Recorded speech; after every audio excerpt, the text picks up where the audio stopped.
A gente teve aqui um pronunciamento de parlamentares do Amazonas. A gente tem aqui o áudio dos senadores que participam da CPI da pandemia, né?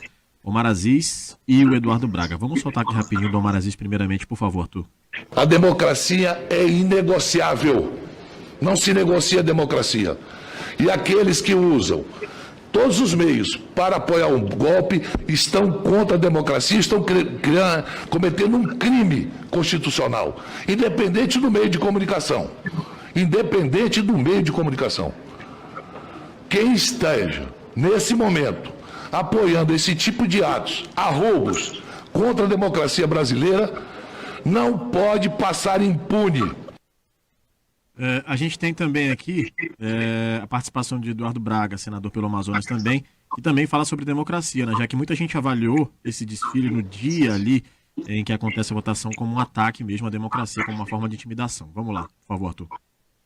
Quero dizer, senhor presidente, que fico com a democracia.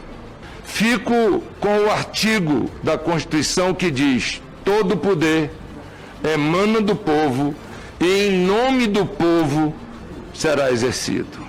Fico também com a Constituição brasileira, que estabelece nos seus direitos fundamentais direitos individuais e coletivos, que asseguram a liberdade de expressão, que asseguram a liberdade da pluralidade da nossa sociedade, que assegura o Estado laico, que assegura, portanto, ao Brasil o direito de ir e vir.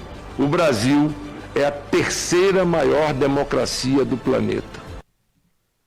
Muito bem, Rose. Está aí então a participação dos senadores do Amazonas que participam da CPI da pandemia, né?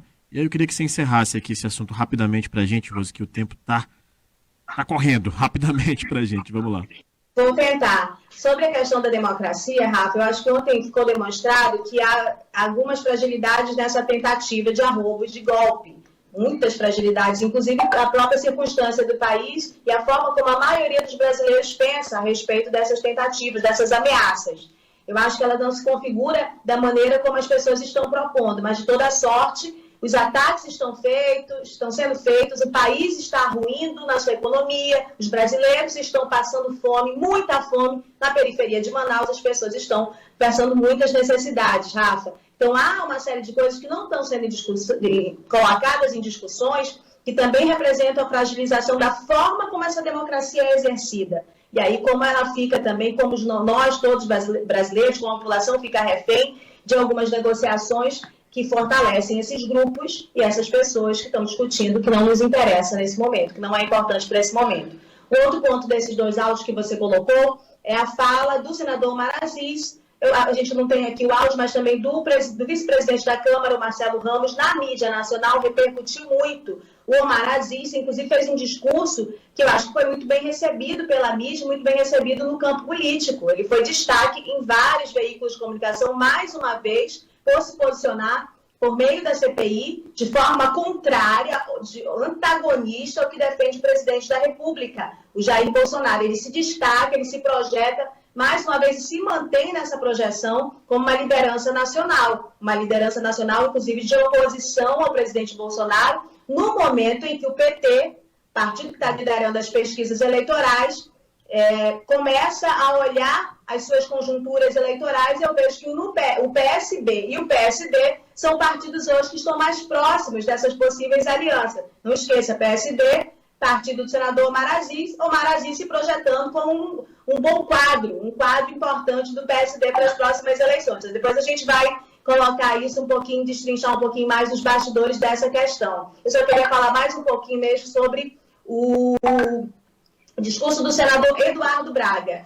Ele é líder do MDB, ele chama atenção, claro, porque o Eduardo Braga tem tido aí um esforço de falar com a oposição, e falar com o G7, falar também com a base aliada do presidente Bolsonaro. Ele é o líder do principal partido, né, do MDB, mas a fala dele é importante, o conteúdo dele é importante, mas o formato se reproduz da mesma maneira como ele tem se posicionado com críticas ao governo do Estado.